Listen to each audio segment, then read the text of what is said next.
Mudança no cálculo do juros sobre capital próprio com o advento da Lei 14.789 do ano passado, polêmica lei, que mudou, né, que foi originada da conversão em lei da medida provisória 1185, que trata a respeito da subvenção, mas também alterou substancialmente, depende. Para quem tem benefício fiscal, sim, o cálculo do juros sobre capital próprio. Se você não me conhece, sou Marcos Adriano Silva, contador e advogado, CEO do Grupo Safe, com mais de 17 anos de experiência tanto no mercado contábil e tributário. Mentor de pessoas que faturam mais de R$100 mil por mês trabalhando com os 3 bens mais preciosos de uma pessoa: família, negócio e patrimônio, utilizando as ferramentas relacionadas ao planejamento tributário, recuperação tributária e holding. Antes de tudo, nós temos que ter um compromisso. Eu honro o seu tempo entregando conteúdo de qualidade e de valor e você me devolve essa honra, essa gentileza fazendo 2 ações, ou até 3. Vamos lá. Primeira coisa, curte esse vídeo, deixa o joinha. Depois vai lá, se inscreve no canal, isso é importante, gera engajamento. Você vai começar a acessar um conteúdo de valor, uma comunidade, um ecossistema. E eu tenho certeza, se você não é meu aluno ainda, se não foi o momento, você participando aqui, você vai fechar negócio porque eu provoco. E também ative o sino de notificações. Sempre que tiver um conteúdo novo aqui, você vai ser acionado para estar por dentro, atualizado. E eu tenho certeza, eu faço uma aposta contigo. Se você não gostar desse conteúdo, eu faço 15 flexões batendo palma. Juros sobre capital próprio, vamos entender esse instituto, todo mundo sabe que ele é um tanto quanto polêmico.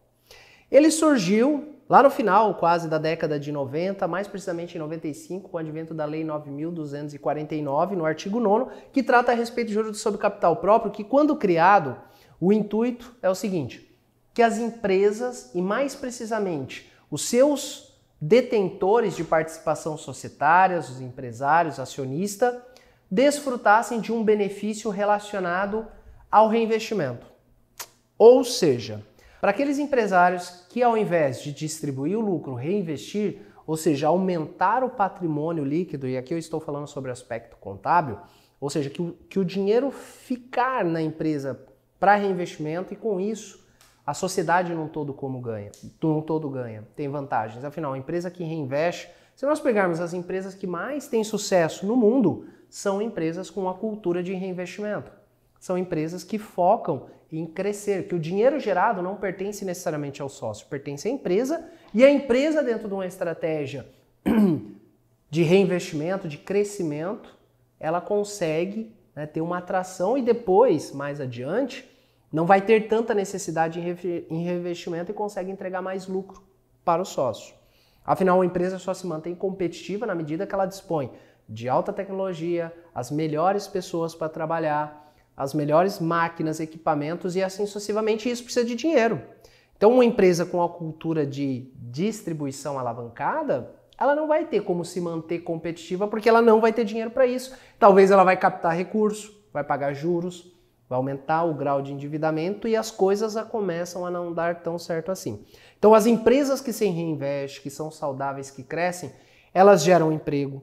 Emprego gera renda, renda gera consumo, consumo gera o ciclo da economia e gera tudo no final do dia, mais tributo, mais arrecadação. Porque eu, você e todo mundo canta junto, como diria a música do Jota Quest, mas eu, você, enquanto consumidores, trocamos de carro, compramos mercadorias, bens, serviços, compramos imóveis, enfim, tudo que você compra gera tributação, gera mais arrecadação. Quanto mais pessoas consumindo, comprando, indiretamente, mais tributação. São pessoas contratando mais, são mais contribuições previdenciárias sendo recolhidas e toda a sociedade no todo, e principalmente aqui o fisco, ele tem benefícios sobre isso. Então, o crescimento de negócios, a geração de emprego, eu sempre falo, é o maior benefício que pode ter, porque ele gera mais arrecadação e ele gera uma movimentação econômica que no final do dia todo mundo ganha. Então, o que acontece? Como esse benefício foi pensado, então olha, quem reinvestir na empresa, quando você aumenta o patrimônio líquido da empresa, significa que ela está, de certa forma, gerando mais riqueza. E essa riqueza está sendo concentrada na empresa. Eu vou dar um benefício fiscal. Qual que é esse benefício fiscal?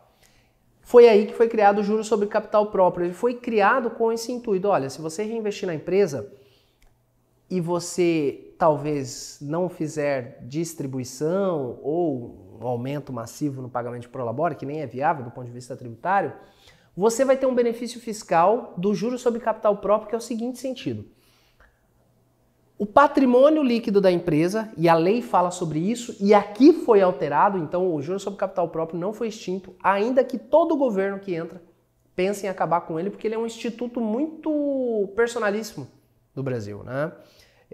E ele tem um viés ideológico político que é tipo, olha, benefício para rico e tudo mais, vamos reduzir aqui, vamos tributar, tirar o juros sobre capital próprio e reduzir o tributo dos alimentos. Então, eu não concordo, mas é uma narrativa construída que ela, de certa forma, gera um certo prestígio político de uma classe. Eu não concordo que no final do dia o juros sobre capital próprio ele ajuda a alavancar a geração de emprego e reinvestimento em empresa, conforme eu expliquei. Mas o juros sobre capital próprio ele não acabou, foi mudada a base de cálculo que, em tese, para você entender o contexto, patrimônio líquido da empresa, eu calculo uma taxa, e essa taxa ela é definida como a taxa de juros de longo prazo, que eu corrijo esse patrimônio. Então, quanto maior o meu patrimônio, maior a minha base, maior vai ser o valor que eu vou gerar de juros sobre o capital próprio, que é sobre o capital da empresa, e esse valor eu posso entregar ao sócio. E essa remuneração, ela passa a ser dedutível do imposto de renda. Então eu tenho, quando eu pago para o sócio juros sobre capital próprio, eu tenho a correção da minha base do patrimônio com a taxa de juros de longo prazo. O resultado dessa taxa eu posso entregar ao sócio, eu retenho no pagamento 15%. Então o sócio recebe o valor cheio menos 15%, e que ele lança na declaração de imposto de renda como tributação exclusiva na fonte, então ele não paga mais nada de imposto. E na empresa eu deduzo como despesa, quando no lucro real, 34%. Então eu tenho uma eficiência numa conta aqui ajustada de 19%, entre o que eu retenho do empresário, do sócio, e entre o que eu deduzo de imposto de renda quando é lucro real. Marcos, mas a minha empresa é do lucro presumido. Eu não vejo que faz sentido você fazer juros sobre capital próprio, porque você não vai ter eficiência tributária. Então muitas vezes as empresas, os empresários, eles renunciam à distribuição de lucro, eles renunciam a um prolabore mais elevado e retiram apenas, entre aspas, porque esse valor ele pode ser relevante, quanto maior o patrimônio da empresa, a distribuição, o JCP. Eu vivo com o JCP e todo o restante eu reinvisto, porque cada vez minha empresa fica maior, cada vez a base do JCV fica maior e eu consigo ter uma remuneração muito confortável enquanto minha empresa está crescendo. Claro que depois a empresa não vai precisar de tanto investimento e aí que o empresário começa a fazer retiradas mais robustas. Esse basicamente é o ciclo de uma empresa próspera. Mas o que acontece? O juros sobre capital próprio ele sempre tem assim, ó, todo governo que entra, eu vou acabar com o juros sobre capital próprio, porque ele não traz eficiência, porque ele é injusto, porque ele é imoral, porque ele engorda e... Uau! Sim, eu acredito que ele nessa segunda etapa da reforma tributária, que vai ser para 2025, o governo já anunciou que 2024 vai se concentrar nas leis complementares e na regulamentação e normatização da reforma tributária e as eleições de prefeitos e vereadores. Essa é a pauta, com 4 ou 5 temas aí de reforma administrativa, regulamentação das cooperativas de seguros e um ou outro tema polêmicos vão surgir, regulamentação das redes sociais, enfim, a pauta do Congresso ela não vai ser muito extensa nesse ponto. E eu acredito que essa segunda fase da reforma tributária, o juros sobre capital próprio sim tende a não existir mais. Enquanto ele existe, é uma ferramenta excelente de planejamento tributário. Quem é nosso aluno, eu já falei bastante sobre isso, ensino. Mas o vídeo de hoje é para te atualizar de acordo com a lei, porque algumas pessoas acreditam que a lei extinguiu o juros sobre capital próprio. Não, ela não extinguiu. Mas ela trouxe um ajuste, uma modificação na base de cálculo. Por quê? Marcos, quando você fala patrimônio líquido, eu que sou contador e você que não é, você vai entender que patrimônio líquido é um gênero e há várias contas que compõem o patrimônio líquido de uma empresa. Ativo, passivo e o patrimônio líquido, que é o valor de riqueza gerada que pertence ao sócio, mas necessariamente está sob a sua posse, vamos se dizer. A ideia é que esse valor fique reinvestido na empresa. Ali tem o capital social, que é o valor inicial que uma empresa é constituída. Nós temos as reservas de lucros, reservas de incentivos fiscais, ações em tesouraria, várias contas que compõem o patrimônio líquido. E o que acontece? O artigo 9º da lei, ele traz o rol de contas que compõem a base de cálculo do juros sobre capital próprio, porque não são todas as contas que pertencem ao patrimônio líquido que podem ser incluídas na base de cálculo do juros sobre capital próprio. E a lei, ela trouxe agora uma modificação. Eu vou repassar com vocês quais foram as principais mudanças nesse ajuste da lei, que vale agora a partir de janeiro de 2024, quando você, por exemplo, for oferecer esse benefício fiscal para a empresa que não utiliza, e várias empresas não utilizam. A eficiência tributária está no lucro real. Se ela é presumido, eu recomendo você não fazer. Então, por exemplo, e a empresa já está fazendo, Marcos, aí você vai fazer uma revisão, uma auditoria para verificar se ela já adequou, porque várias pessoas aí ainda não estão cientes dessas alterações, para que ela não inclua uma conta que de repente não é mais admitida e esteja calculando um JCPA maior e deduzindo uma despesa maior, que ela pode ter uma glosa desses 34% a mais 75% de multa, mais correção. Ah, mas a multa pode chegar a 100%, 150%? Pode, mas não é esse caso, não vai chegar. Então, primeiro ponto. Anteriormente, a lei tinha como definição que compõe a base de cálculo do JCP o capital social. A lei agora ajustou. Capital social continua assim, mas integralizado. Ou seja, se eu tenho lá uma conta de capital social que não foi integralizado, ela não pode ser incluída na base. O que é o capital não integralizado? Aquele capital que eu falei, olha, vou integralizar R$1 milhão na empresa para que a gente comece a fazer, né, tudo que tem que ser feito para gerar faturamento. Ou eu tenho 1 milhão, integralizei e eu aumentei mais 1 milhão. E aí eu não fui lá e coloquei mais esse 1 milhão, por exemplo. Esse capital social ele não está integralizado, então ele não pode mais compor. Anteriormente falava apenas capital social. Não dizia subscrito ou integralizado. Agora sim, diz integralizado.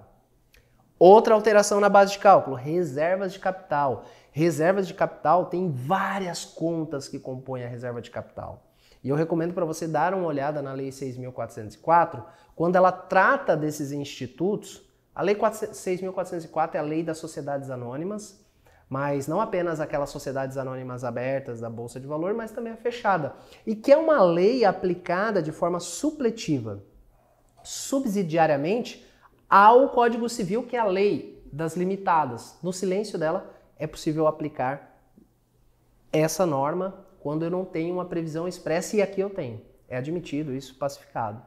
Então, reservas de capital, hoje, né, de acordo com o que a lei tem, ela trouxe, formadas a partir de. Ela introduziu subscrição de ações que ultrapassaram o valor nominal, preço de ações nominais, não constituição ou aumento de capital de SA na parte destinada à formação de reserva.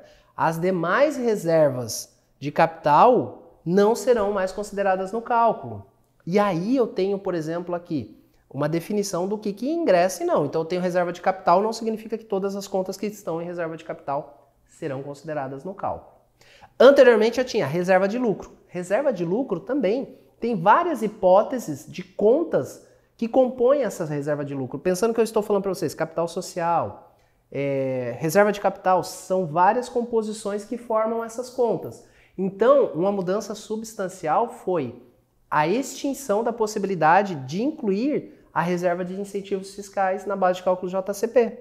Inclusive, essa lei ela trouxe a tributação das subvenções e a geração de um crédito. Já fiz uma aula sobre isso. Você pode voltar aqui. Inclusive, o Tihai pode colocar aqui, Tihai. Essa aula faz o link, aquilo, bomba, tiro, um monte de coisa aqui, aqueles efeitos especiais. Então, a reserva de capital das empresas que tinham e têm benefícios fiscais ICMS, no qual destinava para o PL o resultado, que inclusive era excluído da tributação quando devido, não pode mais compor a base de cálculo do juros sobre capital próprio. E essa conta tem uma relevância gigante. Eu tenho cliente que o PL basicamente é reserva de incentivos fiscais. O capital social não é alto, a reserva de lucros razoável e essa conta ela é alta. Então, aqui um dos principais pontos. Ações em tesouraria não mudou, continua ações em tesouraria e prejuízos acumulados.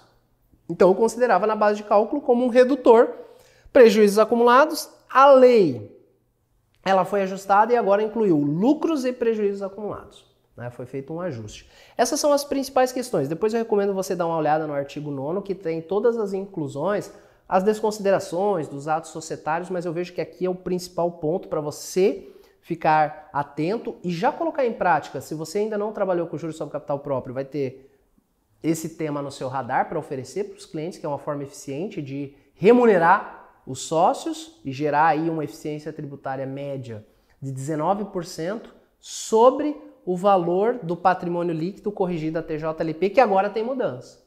E as empresas que já fazem, fazer um trabalho de auditoria, de revisão fiscal para ajudar mais ainda essas empresas. Então você agora, de maneira objetiva, direto ao ponto, sabe quais foram as alterações que ocorreram na base de cálculo do juros sobre capital próprio, inclusive, ele não foi extinto. Então você que gosta do nosso conteúdo, que prestigia nossos vídeos, que está de fato trazendo valor para você, te ajudando, deixa um like aqui, pessoal, se compartilha, se inscreva no canal, isso é importante, gera bastante engajamento e traz mais pessoas para esse nosso ecossistema, para essa nossa comunidade de crescimento, utilizando o conhecimento tributário de maneira estratégica para entregar valor para o cliente e, consequentemente, nós também faturarmos altos honorários. Fiquem com Deus, até o próximo vídeo.